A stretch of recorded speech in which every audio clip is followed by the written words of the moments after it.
சோத்திரம் தேவனுடைய ஆலயத்தில் உங்களை பார்ப்பது சந்தோஷம். சரி, நான் ஒரு செய்தியை பேசிக்கொண்டு வருகிறேன்.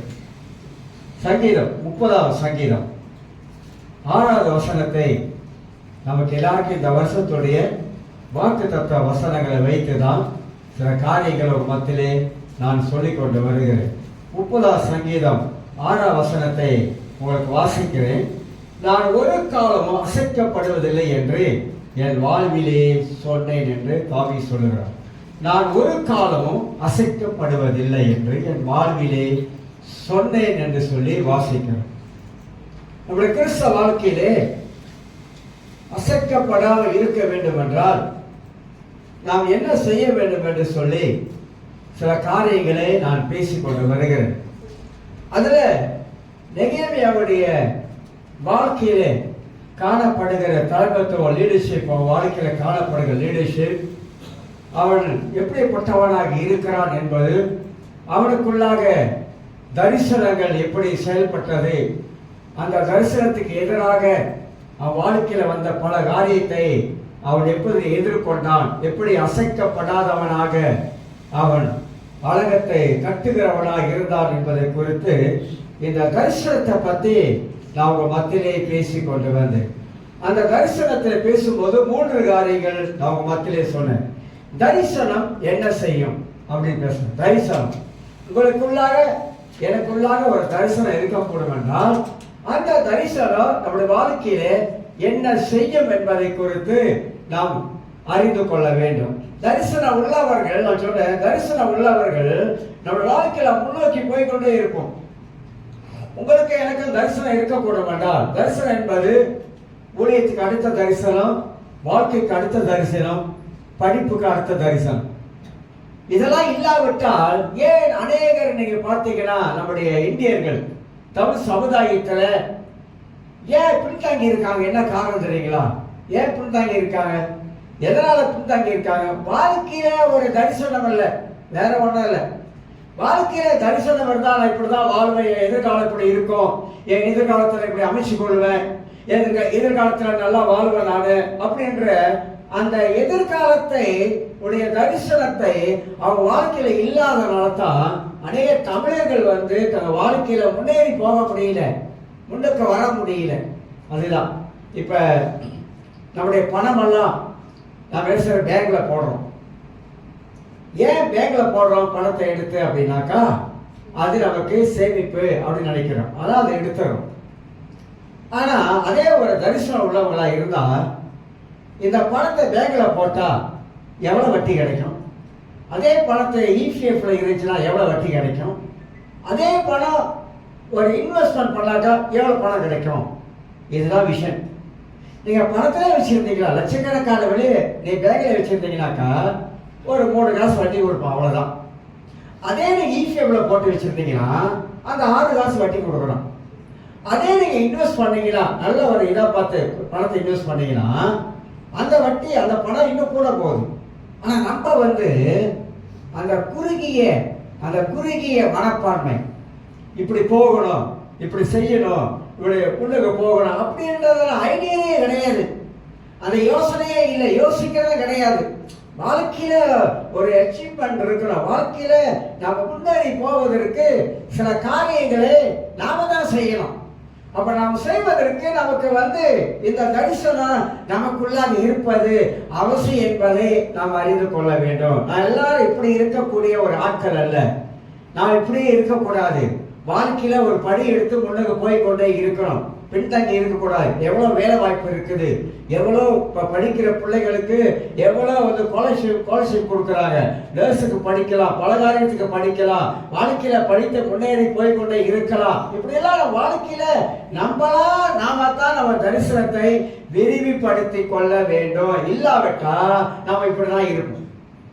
அது மாதிரிதான் ஊழியத்திலையும் கடவுள் காரியத்திலும் நாம எப்படி முன்னுக்கு போக வேண்டும் என்பதை குறித்து நாம் அறிந்து கொள்ள வேண்டும். அதனால்தான் நெகேமியாவுக்குள்ள இருந்த தரிசனம் அவனை முன்னோக்கி போக வைத்தது. ஒன்று சொன்னேன்.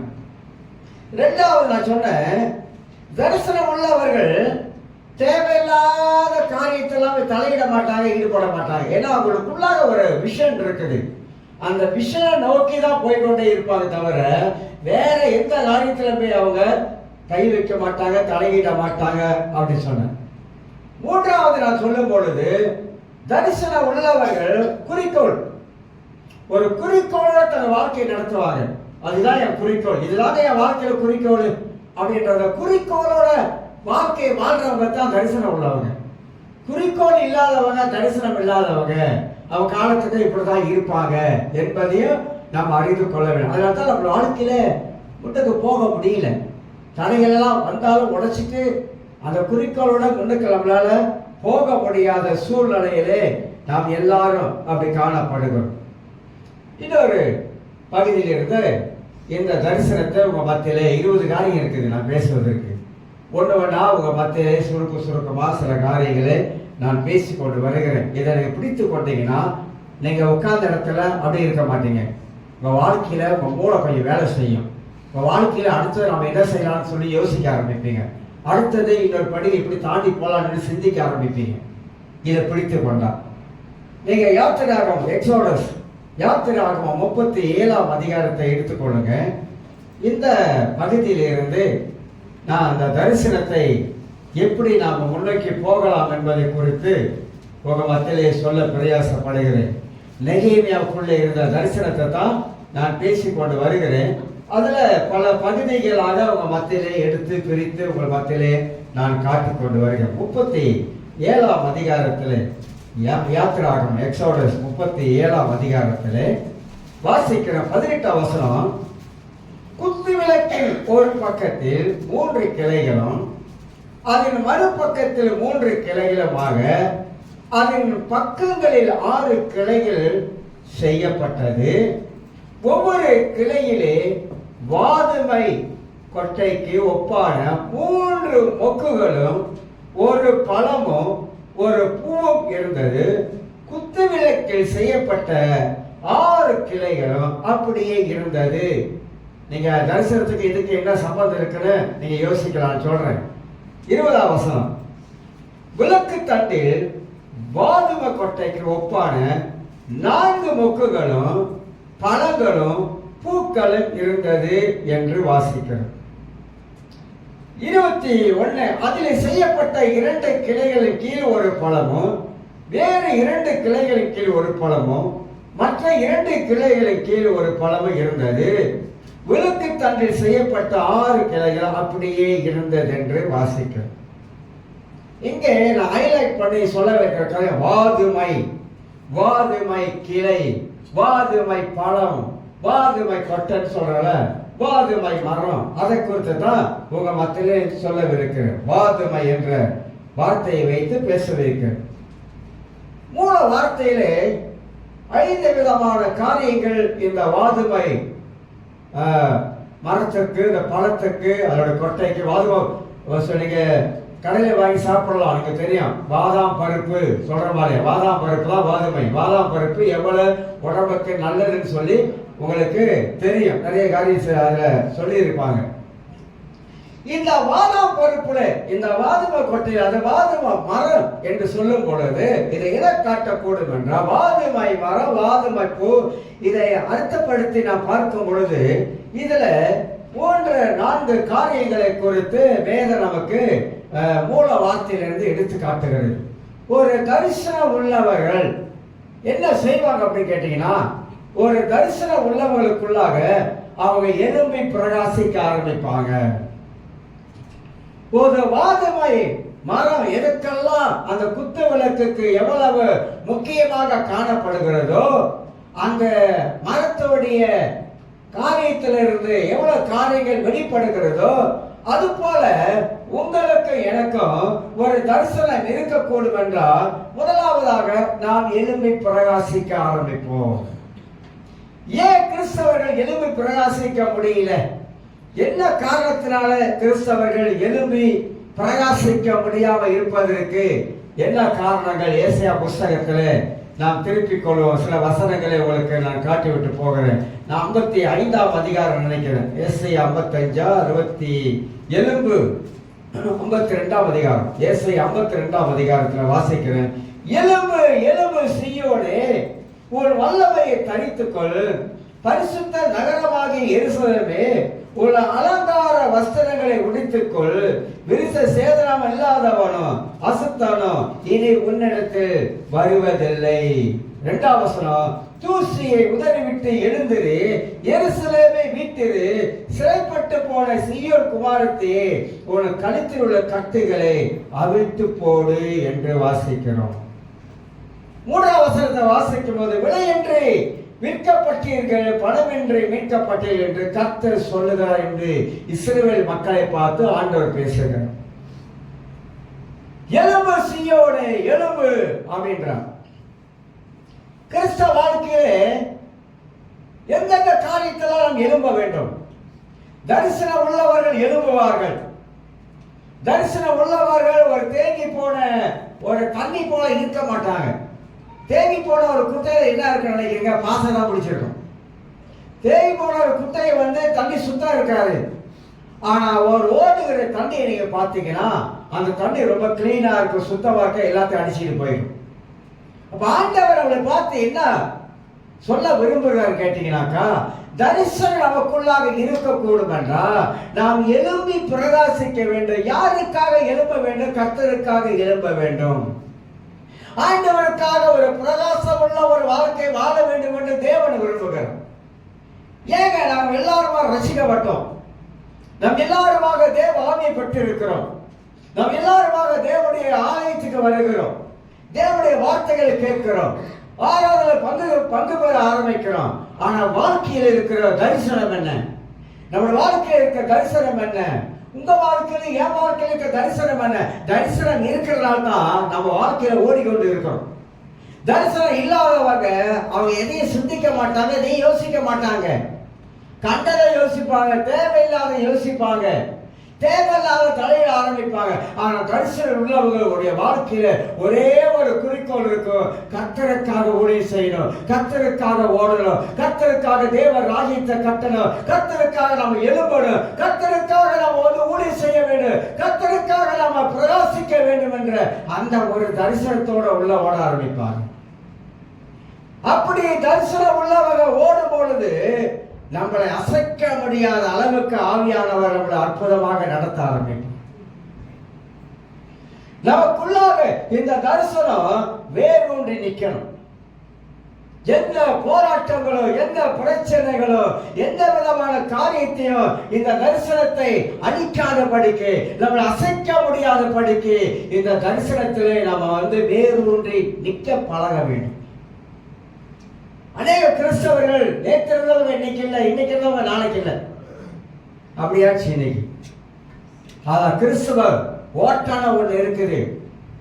கிறிஸ்தவ ஓட்டுற பவுல் அழகா சொல்றாரு, நன்றாக ஓடினீர்கள். கலாத்தியர் சொல்றாரு, புத்தி இல்லாத கலாத்தியரை நன்றாக ஓடுறீங்க, நல்லா தான் ஓடுறீங்க, உங்களை மயக்கினவர் யார் அப்படின்னு கேட்கிறாரு.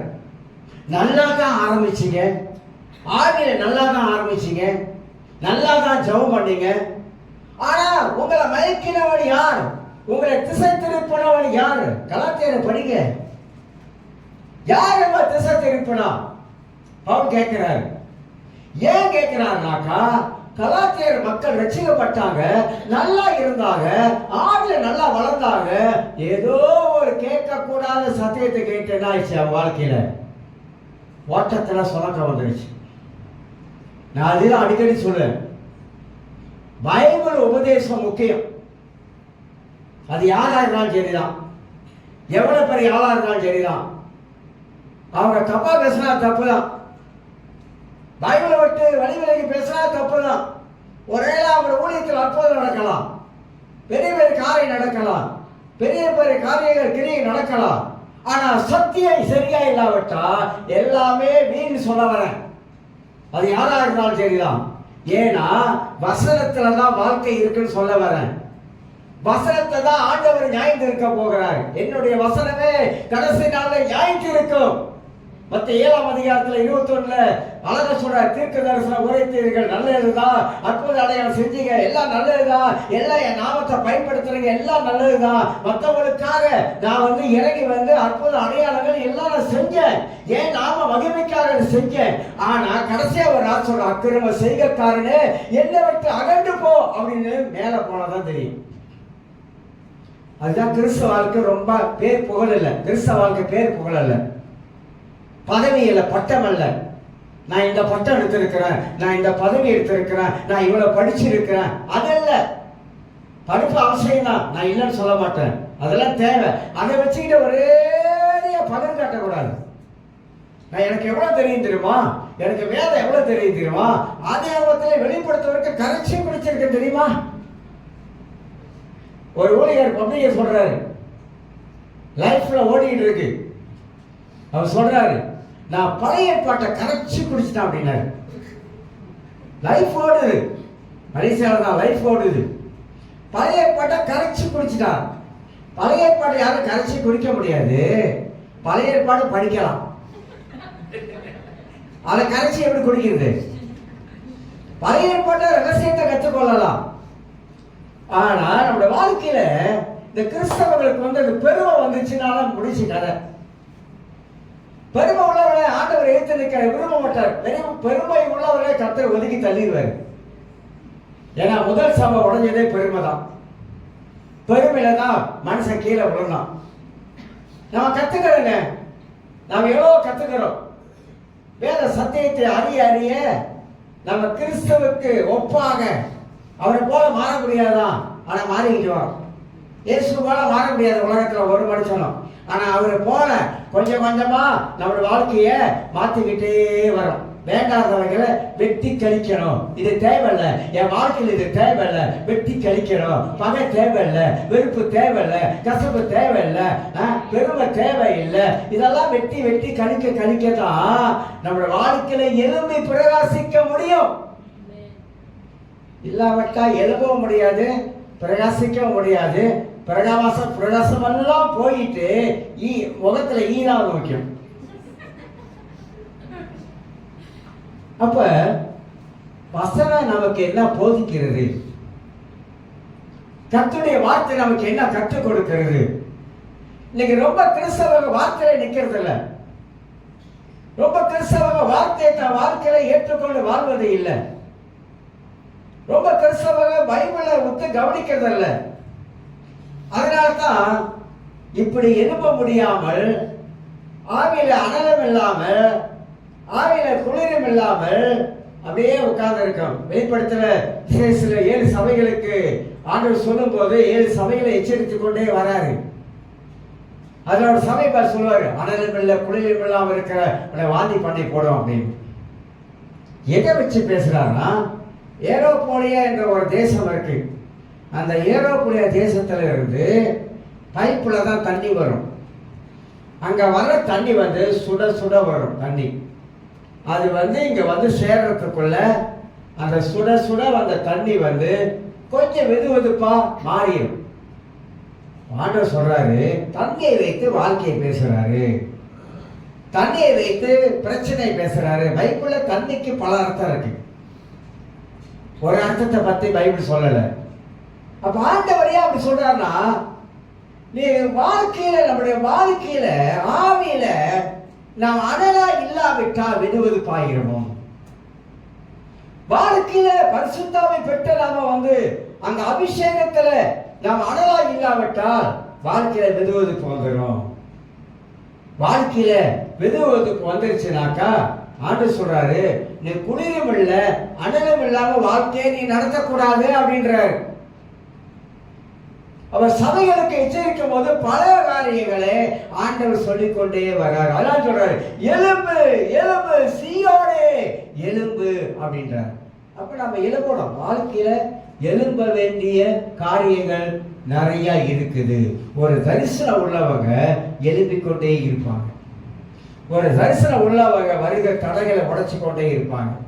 ஒரு தரிசனம் உள்ளவங்க போராட்டங்களை அவங்க எதிர்த்து போராடி மேற்கொள்ள ஆரம்பிப்பாங்க.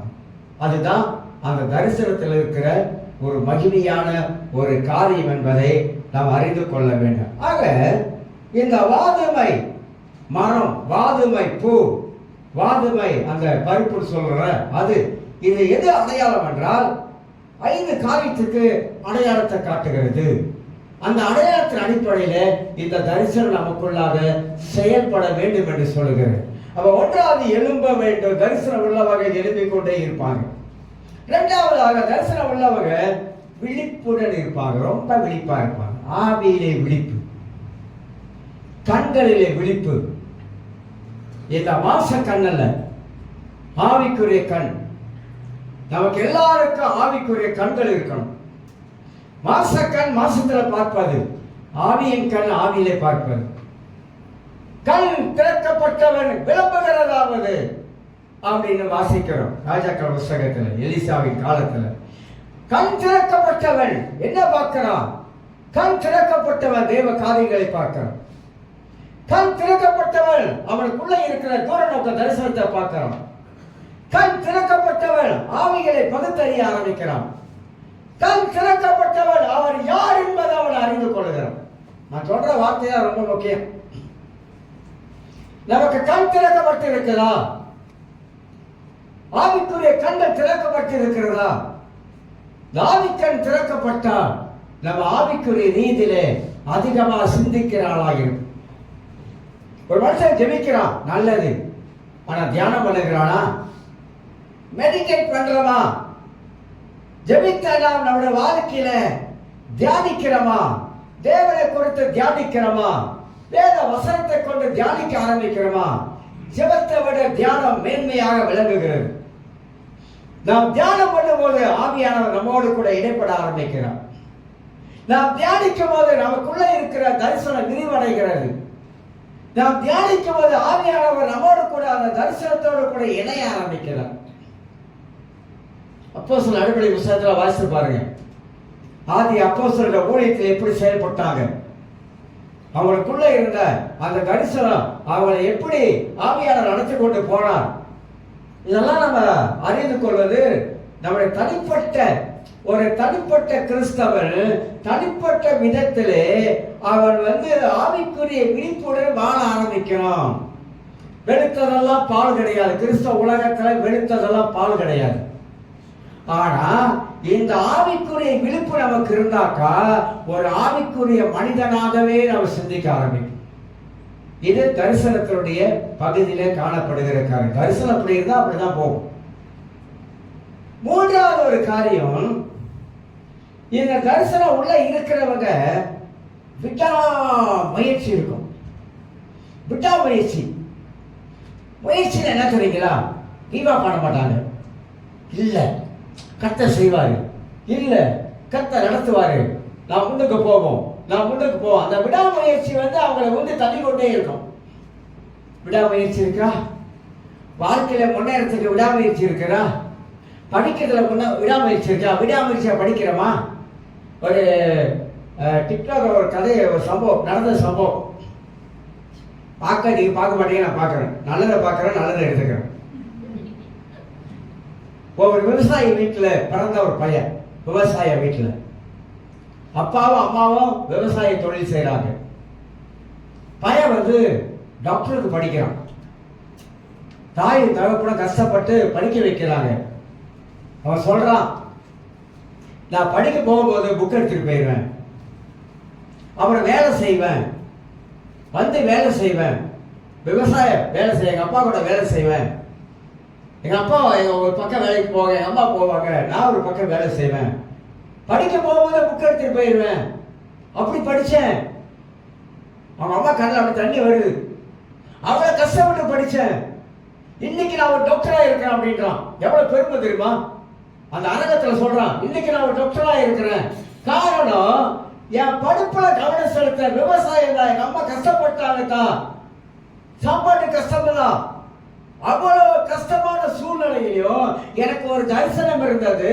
எங்க அம்மா எங்க அப்பா விவசாய தொழில் பார்க்கிறாங்க, நான் ஒரு டாக்டர் ஆயிரம் என்ற அந்த தரிசனம் இருந்தது. விடாமுயற்சி இருந்தது. நான் படிச்சேன், புக்கை எடுத்துக்கொண்டு படிப்பேன், வேலைக்கு போவேன், ஒன்னாரு படிப்பேன். மலேசியால யாருக்கு அப்படி இருக்கா? யாரு அப்படி இருக்கா சொல்லுங்க. தாய் தாப்பனை சம்பாதிக்கிறாங்க, தாய் தாப்ப பிள்ளைகளை படிக்க வைக்கிறாங்க, அப்ப கூட படிக்க மாட்டேதுங்க. அப்படிதானே? தாய் தாப்பன் கஷ்டப்பட்டு படிக்க வைக்கிறாங்க, படி படி படி படின்றாங்க. இல்ல, எனக்கு மண்டையில ஏற மாட்டுது. யார் சொல்றா? மண்டையில ஏற மாட்டுது. நீ தான் ஏத்திக்கணும், மண்டையில நீ தான் ஏத்திக்கணும். ஏன்னா உன் எதிர்காலம் உன்கிட்ட இருக்குது. உன் எதிர்காலத்தை கொண்டு போய் குப்பத்தொள்ள போடுற, உன் தரிசனத்தை கொண்டு போய் குப்பத்தொள்ள போடுற. இல்ல, எங்க அப்பா லோரி ஓட்டினாரு, நானும் லோரி ஓட்டலான் இருக்கேன். அட விளக்கண்ண, எங்க அப்பா லோரி ஓட்டினாரு, அதனால நானும் லோரி ஓட்டலாம். இதான் உன்னோட தரிசனமா? சொல்லு பார்க்கலாம். உங்க அப்பா லோரி ஓட்டினாருன்னா நீ ஒரு டாக்டரா மாறு, நீ ஒரு இன்ஜினியரா மாறு, நீ ஒரு நல்ல வேலையில உட்காருன்ற ஒரு எண்ணம் இல்லையா உனக்கு? உன் வாழ்க்கையை மேம்படுத்திக்கணும் உனக்கு அக்கறை இல்லையா? என் வாழ்க்கையில இப்படிதான் இருக்கணும், 4 பேருக்கு முன்பதாக நான் இப்படிதான் இருக்கணும் அப்படின்ற ஒரு விஷயம் இல்லையா? ஒரு தரிசனம் இல்லையா? நல்லதுக்கு சொல்றேன்பா, நல்லதுக்கு சொல்றேன். நான் வாழுகிற காலம் வேற உலகம். பணம் இருந்தால் 4 பேர் மதிப்பான், பணம் இல்லைன்னா புதுக்கு குப்பத்துல போட்டுருவான். தெரியுமா? அப்படிப்பட்ட உலகத்துல வாழ்றோம். அப்ப ஒவ்வொரு தனிப்பட்ட மனிதனை கிறிஸ்தவக நல்லா புரிஞ்சு கொள்ளணும். கிறிஸ்தவக இந்த உலகத்துல வாழும்போது தரத்தை உயர்த்துங்க. தரம் தரம் தரம் தரம் என்ன தரம்? உங்களுடைய தரம், இந்த தரத்தை உயர்த்துங்க. நானா ஊழியத்துக்கு வராம இருந்தா எங்கேயோ போயிருப்பேன். தெரியுமா? ஏன்னா நான் சின்ன பிள்ளையிலேயே என் கொள்கை வேற, என் லட்சியம் வேற.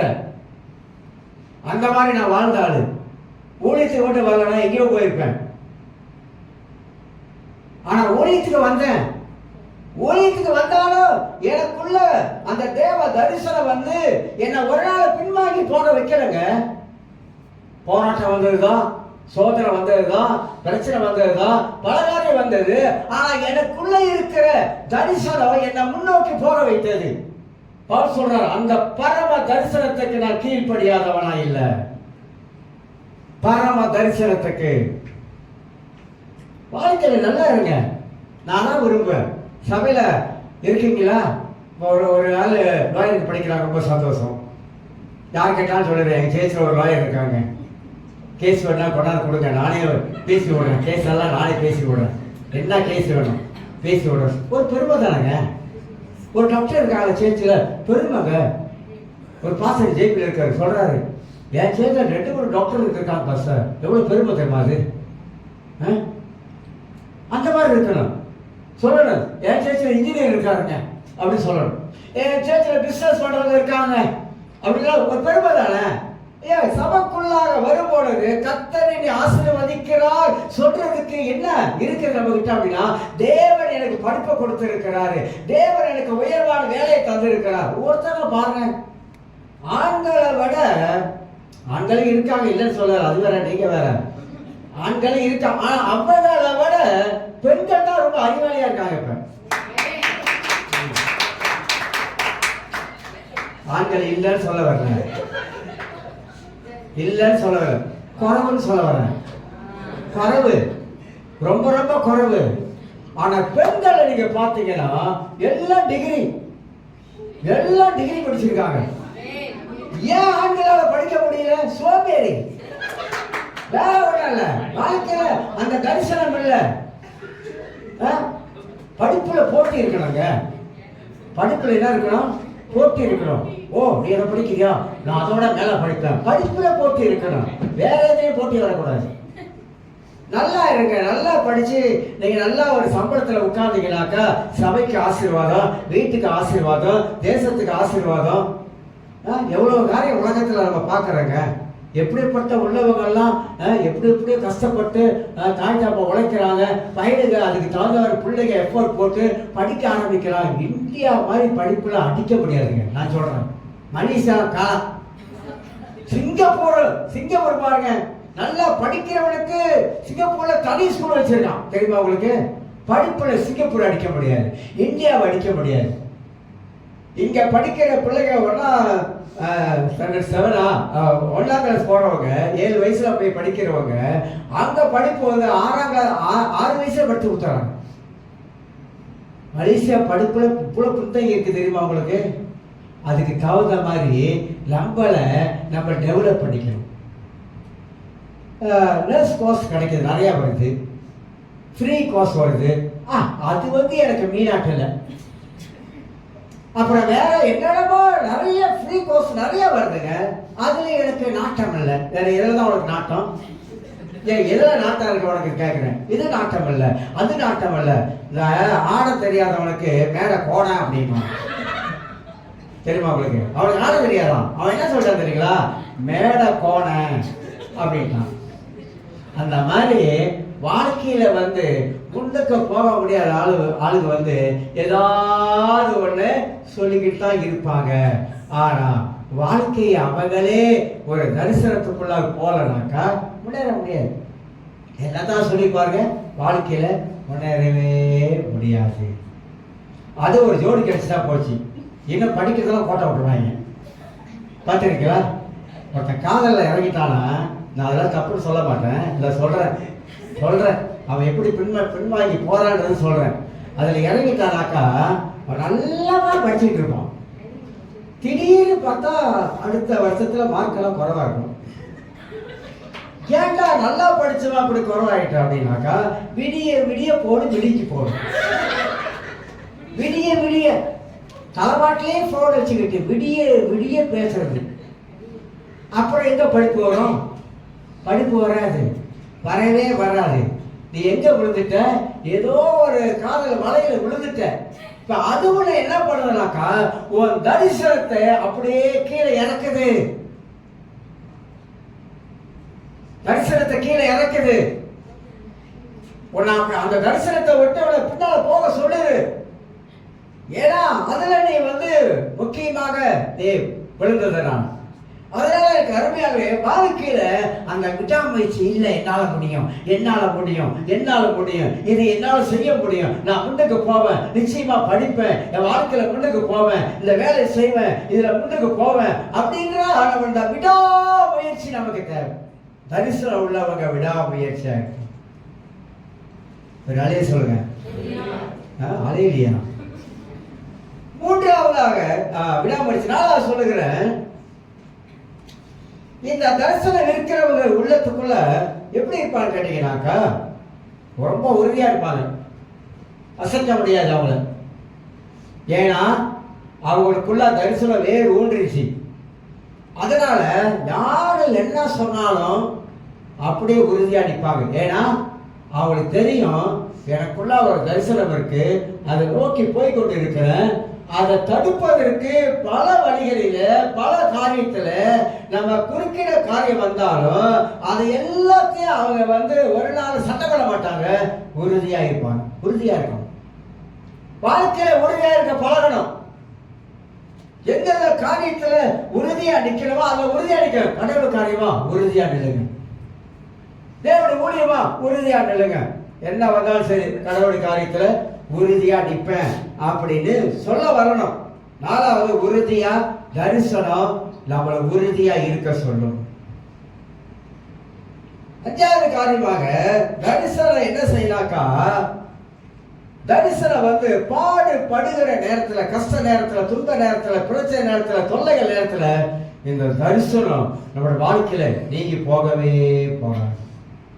இதுதான் வாதுமை மரம், வாதுமை பருப்பு, அந்த சொல்றல, இதுதான் அதுக்குள்ள இருக்கிறதான விசேஷித்தமான தன்மைகளை குறித்து அறிந்து கொள்ளுகிறோம். அப்ப தரிசனம் உள்ளவங்க இப்படித்தாக செயல்படணும், இப்படித்தாக செயல்பட்டு கொண்டு வரணும். அந்த தரிசனத்தை இழந்து விடக்கூடாது என்று சொல்லி நான் சொல்ல வருகிறேன். நெகேமியாவுக்குள்ள இருந்த தரிசனம் அது சாதாரணமான ஒரு தரிசனம் அல்ல. அலங்கத்தை கட்டி முடிக்க வேண்டும் என்ற அந்த எண்ணம் அவளுக்குள்ளாக இருந்து கொண்டே இருந்தது. அலங்கத்தை எப்படியாவது கட்டி முடிக்க வேண்டும். நாலாவது காரியமாக சொல்லுகிறேன், அதாவது பாதுவ மரத்துல ஒரு 5 காரியத்தை சொன்னேன். இப்ப தரிசனம் என்ன செய்யும் என்பது அடிப்படையில 20 காரியத்துல 3 காரியம் சொல்லிட்டு 4வது காரியம் சொல்றேன். தரிசனம் என்ன செய்யும் அப்படின்ற காரியத்துல தரிசனம் 4வது காரியம். தரிசனம் என்ன செய்யுனாக்கா, தரிசனம் உள்ளவர்கள் அதிகமாக ஜெபம் பண்ணி கொண்டே இருப்பாங்க. ஜெபம் பண்ணுவாங்க, ப்ரே பண்ணுவாங்க, அதிகமாக ஜெபம் பண்ணுவாங்க. ஏன்னா அந்த தரிசனம் உள்ள இருக்குது. அந்த ஜெபத்தின் வழியாக அவங்க வாழ்க்கையில செயல்படுவதற்காக ஜெபிக்க ஆரம்பிப்பாங்க. நெகேமியா தரிசனம் உள்ளே பெற்றுக்கொண்டான். தேவ சமூகத்தில் உட்கார்ந்து ஜெபிக்க ஆரம்பிக்கிறான். கண்ணீரோடு ஜெபிக்க ஆரம்பிக்கிறான். உபவாசத்தோடு ஜெபிக்க ஆரம்பிக்கிறான். ஆண்டவரே, எப்படியாவது இடிக்கப்பட்ட அலங்கத்தை கட்ட வேண்டும் ஆண்டவரே என்று சொல்லி தேவன் செயல்படுவதற்காக, தனக்குள்ள இருக்கிற தரிசனத்தை நிறைவேற்றுவதற்காக அவன் தேவனுடைய உதவியை நாடுகிறான். நான் அடிக்கடி சொல்லியிருக்கேன், ஜெபிக்காத கிறிஸ்தவங்க பிசாசுடைய கிரியைகளுக்கு தள்ளப்படுவாங்க. ஆமாம் சார், ஆமாம், என் அனுபவத்தில் சொல்றேன். ஜெபிக்கிறதுனால பிசாசு கிரியைகளை அடிச்சு உடைப்பாங்க. ஜெபிக்கிறதுல என்ன பலன் வருதுன்னு நினைக்கிறீங்க அப்படின்னு கேட்குறீங்களா? ஜெபிப்பதினால தேவ பிரசனத்துக்குள்ளாக நுழைய ஆரம்பிக்கிறேன். ஜெபிக்கிறதுனால எனக்குள்ள இருக்கிற தரிசனத்தை ஜெபத்தின் மூலமாக நான் அனல் மூட்ட ஆரம்பிக்கிறேன். ஏன் எனக்கு ஜெபம் அவசியம்? ஜெபம் எனக்கு ஜீவனாடி, ஜெபம் தான் எனக்கு உயிர். அப்படி இல்லைன்னா இயேசு பூமியில வந்து ஜெபிச்சிருக்க வேணாம். அவர் கடவுள், 100% மனுஷனாக இருந்தவர், 100% தேவனாக இருந்தவர். அதிகாலை இருட்டோடு எழுந்து போய் தனித்து பிதாவோடு கூட அவரு நெருங்கிய ஒரு உறவு வைத்தார். ஜெபமில்லாத ஒரு கிறிஸ்தவரை நீங்க பார்த்தீங்கன்னாக்கா, அந்த ஜெபமில்லாத கிறிஸ்தவ வாழ்க்கையில விசுவாசமான வார்த்தைகள் வரவே வராது. ஆனா ஜெபிக்கிற மனுடைய வாயிலிருந்து வருகிற வார்த்தையெல்லாம் விசுவாசமான வார்த்தையா புறப்பட்டு அவனுக்குள்ள பார்த்தீங்கன்னாக்கா அந்த விசுவாசம் எப்படி வேலை செய்யலாம்? இல்ல கர்த்தர் செய்வாரு, இல்ல கர்த்தர் நடத்துவாரு, என் ஜெபத்தை கர்த்தர் கேட்கிறாரு, என் ஜெபத்தின் மூலமாக என் தரிசனத்தை விரிவுபடுத்துறேன், என் ஜெபத்தின் மூலமாக தேவன் என்னை முன்னோக்கி போக சொல்றாரு. நெகேமியாவுக்கு எப்படி காரியம் செய்தாரு, கர்த்தர் எனக்கு காரியம் செய்வாரு. நான் தேவனை சார்ந்து இருக்கிறேன், ஜெபத்துல தேவனை சார்ந்து இருக்கிறேன், ஜெபத்துல வேதத்தை நான் யோசிக்கிறேன், சிந்திக்க ஆரம்பிக்கிறேன். ஆண்டவர் யாருக்கெல்லாம் எப்படியெல்லாம் அற்புதங்களை செய்தாரு. ஏசாவுக்கும் யாக்கோப்புக்கும் பகை, குடும்ப பகையாச்சு. அதுல யாக்கோபை வீட்டை விட்டு போறான். ஏசா அண்ணன் பிரிஞ்சிட்டாங்க, குடும்பம் பிரிஞ்சிருச்சு. அதெல்லாம் பெரிய சம்பவம். இப்ப திரும்பி வருகிறான், லாபான் வீட்டுல இருந்து யாக்கோப் திரும்பி வருகிறான். இப்ப ஏசா அவனுக்குள்ளாக ஒரு கசப்பு, அவனுக்குள்ளாக ஒரு பகை. எப்படியாவது யாக்கோபை சாப்பிடுச்சு பண்ணும். ஏமாத்தி விட்டான், ஏமாத்துக்காரன், பொய்காரன். கூளை கொடுத்து ஏமாத்திட்டான். கூளை கொடுத்து என் சேத்திர பாகத்தெல்லாம் எடுத்துக்கிட்டான். இந்த காலத்துல யூதர்கள்ல முதல் பையன் தலைச்சம்பிள்ளை இருக்காங்களே, அந்த தலைச்சம்பிள்ளைக்கு தான் சொத்து கூட. அப்படின்னா யார் வீட்டில் மூத்த பிள்ளையா இருக்காங்களோ சொத்து அவங்களுக்கு கூட இருக்கும். யூதர்கள் வழக்கத்துல, இப்போ உள்ள வழக்கத்துல கேட்காதீங்க, சொத்தையே சுரண்டிடுவாங்க. சொத்து இருந்தா பரவாயில்ல, இல்லைன்னா அதையும் சுரண்டி எடுத்துருவாங்க. அப்ப மூத்த பிள்ளைக்கு போக வேண்டிய பாகமெல்லாம் இளைய எடுத்துக்கிட்டான், ஏமாத்தி அப்படி இப்படி ஏமாத்தி விடுறாங்க. அது அப்படி இல்லை. இப்ப பகை வந்துருச்சு. ஏசா சொல்றான், யாக்கோப்பே உன்னை என்னைக்காவது ஒரு நாள் பார்த்தனா உன் கதையை முடிச்சு விடலாம் அப்படின்னு ஒரு பகை உள்ள வந்துருச்சு. போறான், 20 வருஷம் ஆச்சு. போயிட்டு திரும்பி வராரு.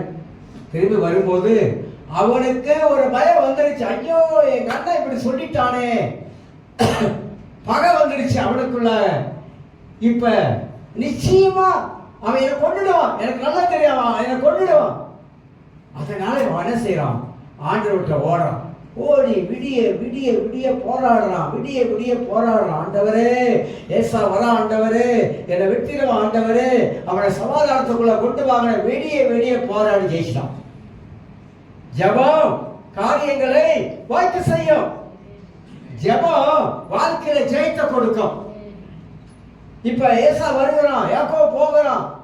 பரிமாணங்கள் அனுப்புறான், முன்னுக்கு ஆடுகள் மற்ற எல்லாத்தையும் இலவசம் கொடுக்கறான். அங்கேருந்து ஏசா இறங்கி வந்தான். 2 பேரும் துக்குள்ளாக தேவன் கிரியை செய்தாரு, ஒரு சமாதானத்தை கட்டளையிட்டாரு. ஜெபம் பார்த்தீங்களா, பகையை உடைக்கும். அதுதாங்க ஜெபிக்க சொல்றோம். ஜெபிங்க. வாழ்க்கையில் வேற என்ன வேலை இருக்குது? கொஞ்ச நேரம் ஜெபம் பண்ணுங்க, அரை மணி நேரம் ஜெபம் பண்ணுங்க, முட்டி போட்டு ஜெபம் பண்ணுங்க, வீட்டில் ரூமை பூட்டிட்டு ஜெபம் பண்ணுங்க.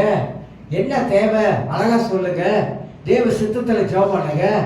எல்லா காரியம் கடவுள் சித்தத்துல நீங்க ஜெபித்தீங்கன்னாக்கா நிச்சயமா கர்த்தர் எல்லா காரியத்தையும் நமக்கு வாக்கிய செய்வாரு. தரிசனம் உள்ளவர்கள் 4வது காரியமாக அதிகமாக ஜெபத்துல இருப்பாங்க. அதிகமாக ஜெபிக்கிறவர்கள் அதிகமாக குறை பேச மாட்டாங்க.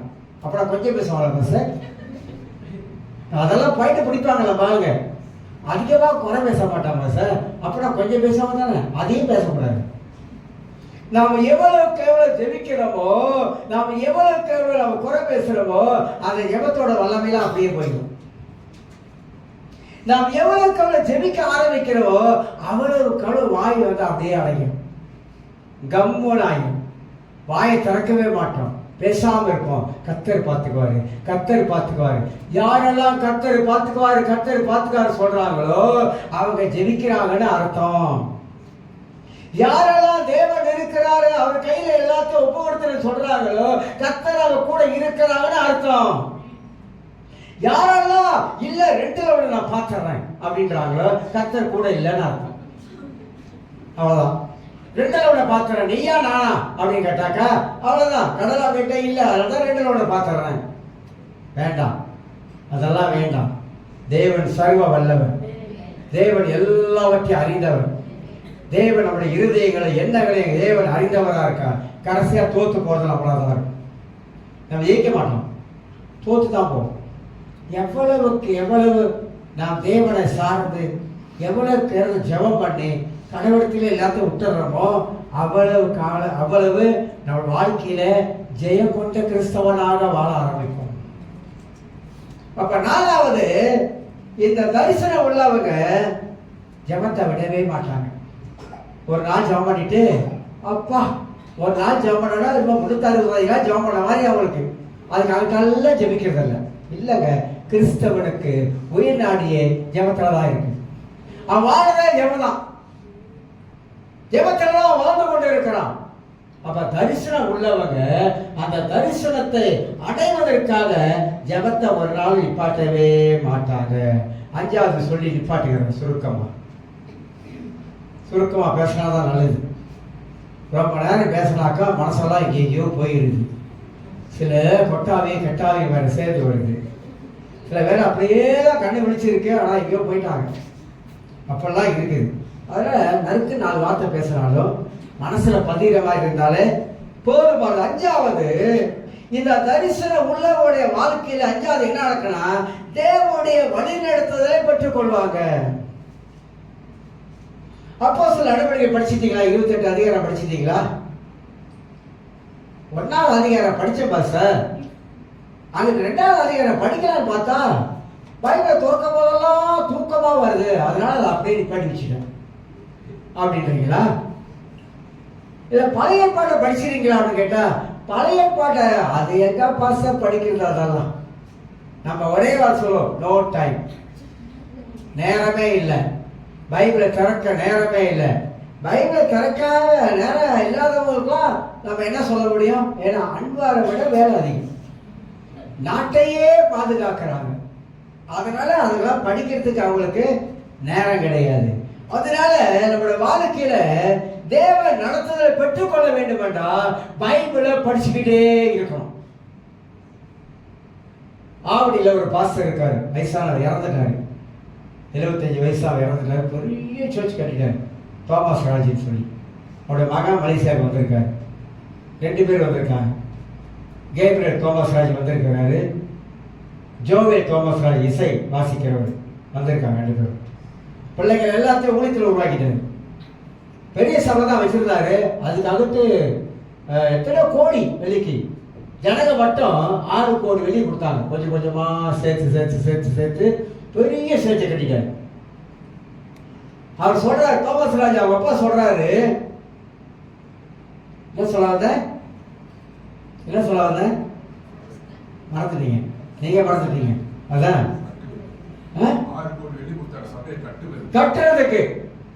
கட்டத்தை கொடுத்தாங்க.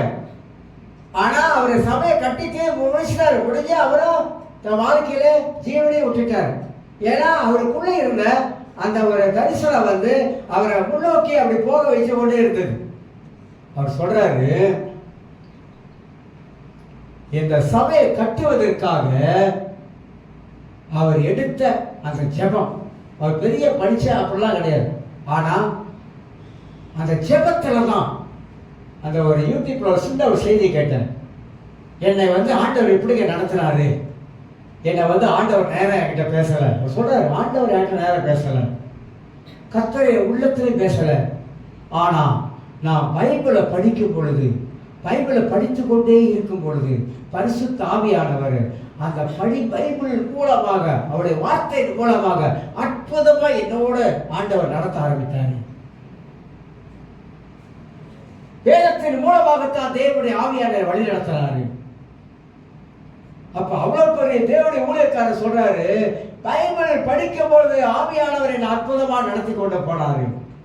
கர்த்தர் எனக்கு அதை உணர்த்தினாரு, வசனத்துல உணர்த்தினாரு, வசனத்தின் மூலமாக வழி நடத்தினாரு, வசனத்தின் மூலமாக காட்டினாரு அப்படின்னு சொல்றாரு. அப்ப அவங்க எல்லாம் பெரிய பெரிய ஆட்கள், அவங்க எல்லாம் வசனத்தை எந்த அளவுக்கு கரைச்சி குடிச்சு படிச்சிருக்கிறாங்க. அப்ப வசனத்தோடைய அனுபவம் அவசியம், வசனத்தை படிப்பது அவசியம். அதுக்கு தான் சொல்றோம், பைபிளை படிங்க. கத்தோலிக்க மார்க்கெட்ல பைபிளை சேர்ச்சுக்கு கொண்டு போக மாட்டாங்க. இப்ப கொண்டு போறாங்க என்னன்னு தெரியல. ஆனா பைபிள் எங்க வச்சிருப்பாங்கன்னா அழகா மேலே அப்படி விரிச்சு வச்சு அன்னைக்குள்ள வாசகத்தை எடுத்து வச்சுட்டு ஒரு விளக்கு கொண்டாங்க எரியும், அவ்வளவுதான். படிக்கிறது அவங்க ஏன் படிக்க மாட்டாங்க அப்படின்னு கேட்டா, அவங்க படிக்கன்னு அவங்க சொன்ன வற்புறுத்துறது கிடையாது. ஆனா ஆவிக்குரிய சபைக்கு வந்தா பைபிளை படி, பைபிளை படி, பைபிளை படி. ஏன் பைபிளை படி படி அப்படின்றாக்கா, நம்ம பைபிளை படிச்சாதான் கர்த்தர் நம்மோடு இடைப்படுகிறார். பைபிள் தான் எல்லாம் இருக்குது, வேற எங்கேயும் இல்லை. பைபிள் எல்லாம் இருக்குது. நீங்க படிக்கும் போது நான் யார் என்பதை பைபிள் காட்டுகிறது, நான் எப்படிப்பட்டவன் என்பதை பைபிள் காட்டுகிறது, நான் என்ன செய்கிறேன் என்பதை பைபிள் காட்டுகிறது, என் யோசனை என்ன என்பதை பைபிள் காட்டுகிறது. எல்லாமே வேதத்தை படிக்கும் பொழுது என்னை அப்படியே குறிச்சு வச்ச மாதிரி பைபிள் காட்டிக்கொண்டே வருது. அப்ப நான் என்ன செய்யறேன், ஆண்டவரே உடைய வார்த்தையெல்லாம் என்னையே பேசுது ஆண்டவரே. சொல்றாங்க, ஆஸ்தர் புஸ்தகத்துல என்னையே பேசுறாரு. ஒரு ஊழியர் சொன்னாராம், சபைக்கு வந்தா பிரசங்கம் பண்ணா மக்கள் எல்லாம் என்ன சொல்றாங்க, வசனத்தை தான் பேசுறேன், கடவுள் கொடுக்கிற வார்த்தையை வச்சு பேசுறேன், அவங்க நினைக்கிறாங்க அவங்கள தான் பேசுறேன் அப்படின்னு. அப்ப நான் இனிமே என்ன பண்றேன், மரத்தை நிப்பாட்டி வச்சுட்டு மரத்தை பார்த்து பேசுறேன். மரமே நீ கனி கொடு, மரமே நல்லா வளரு, மரமே பச்சை பச்சையான இலையா கொடு, மரமே நல்லா செழித்து வா அப்படி மரத்துக்கிட்ட பேச முடியும். நானும் கேட்டான், வசனம் யாருக்கு, உங்களுக்கு எனக்கும். உங்களுக்கு பேசுற வார்த்தை தான் எனக்கும் வருது. அதனால நிறைய பேர் என்ன நினைக்கிறாங்கனாக்கா, திருச்சபைக்கு வந்தாக்கா வார்த்தையை பேசும்போது ஆவியானவர் சில வேலைகளில நமக்கு சில வெளிப்பாடுகளை தந்து, வசனத்தில் வெளிப்பாடுகள் தந்து நம்ம பாட்டுக்கு நம்ம பேசிக்கொண்டே போய்கிட்டு இருக்கோம். அதுல பரிசுத்த ஆவியானவர் அந்த வார்த்தையை கொண்டு நம்முடைய இதயத்துக்குள்ள பேச ஆரம்பிப்பார். அதை ஏற்றுக்கொள்ளணும். ஆண்டவரே நன்றி ஆண்டவரே, ஆலயத்துக்கு வந்தேன், இந்த வார்த்தையை கொண்டு என் உள்ளத்துல பேசுறீங்க, உணர்த்தனீங்க அப்படி அந்த வார்த்தைக்கு நாம் கேட்டு நாம் கீழ்படுகிறீங்களா, அதில் தான் தேவ ஆசீர்வாதம் வருது. வேற எதுலயும் கடவுளுடைய ஆசீர்வாதம் வராது. அப்ப தேவ நடத்துதலே அப்போஸ்தல புஸ்தகத்தை எடுத்து படிச்சு பார்த்தீங்கன்னாக்கா, பரிசுத்த ஆவியானவர் அன்றைக்கு அப்போஸ்தல வாழ்க்கையில எப்படி நடத்தினாரு, எப்படி நடத்தி கொண்டு போனாரு, எப்படி தடைகளை கொண்டு வந்தாரு, எப்படி முன்னுக்கு போக வைத்தாரு. அந்த தரிசனம் உள்ள எல்லாரும் அப்போஸ்தலருக்குள்ள தரிசனம் இருந்தது. அந்த தரிசனத்தை நிறைவேற்றுவதற்காக அவங்க கடந்து போன பாதைகள் என்ன, அவங்க கடந்து போன முட்கள் என்ன. பவுல் சொல்றாரு, என்னை எத்தனையோ பேர் அடிச்சாங்க, கப்பல் சேதம், அப்படி இப்படி 2 Corinthians 14 ஏற்கனவே சொல்லியிருக்க அடிக்கிட்டு போறாரு. இவைகள் எல்லாவற்றையும் குறித்து சபையை குறித்த பாரம் அவர் சொல்றாரு. சபை குறித்த பாரம். எனக்கு இவ்வளோ துன்பம் வந்தது, சிங்கம் வந்தது, புலி வந்தது, கரடி வந்தது, எல்லாம் வந்துச்சு. அதெல்லாம் எனக்கு பெருசு இல்லை. ஆனால் சபையை குறித்த பாரம் நாளோடு என்னை நெருக்குகிறது. சபையை குறித்த பாரம். சபையை குறித்த பாரம் என்னங்க? பவுலுக்கு அப்படி இருக்குன்னா சபையை சம்பாதித்த இயேசுவுக்கு எப்படி இருக்கும்? உங்களே என்னைய ஆண்டவர் சம்பாதித்தாரு, அதான் சபை.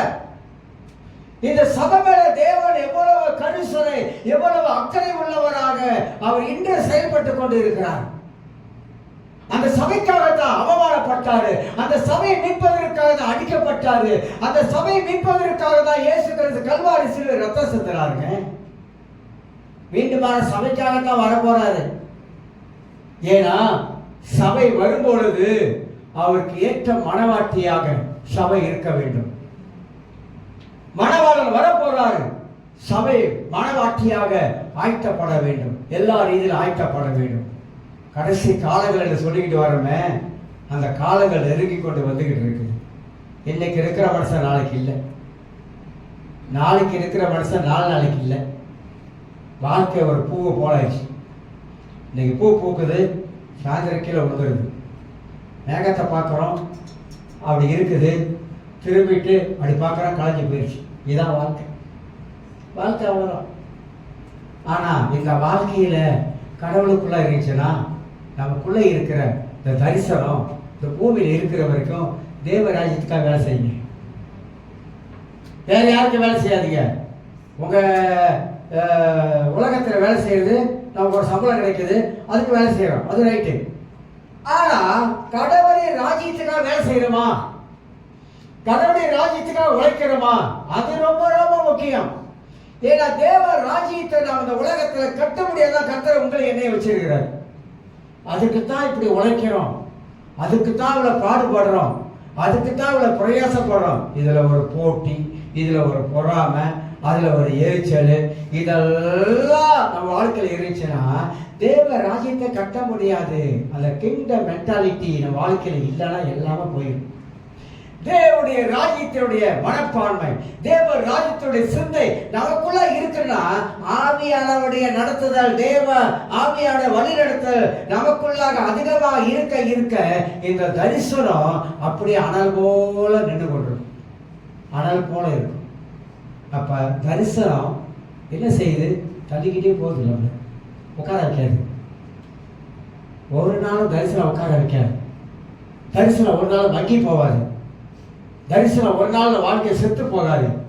நெகேமியாக்குள்ளே இருந்த தரிசனம் போராட்டத்தை மத்தியிலே 52 நாள்ல அழகத்தை அவன் கட்டி முடிக்கிறவனாக காணப்பட்டான். எல்லாரும் எழுந்திருக்கலாம். சோத்திரம் ஆண்டவரே, நன்றி ஆண்டவரே.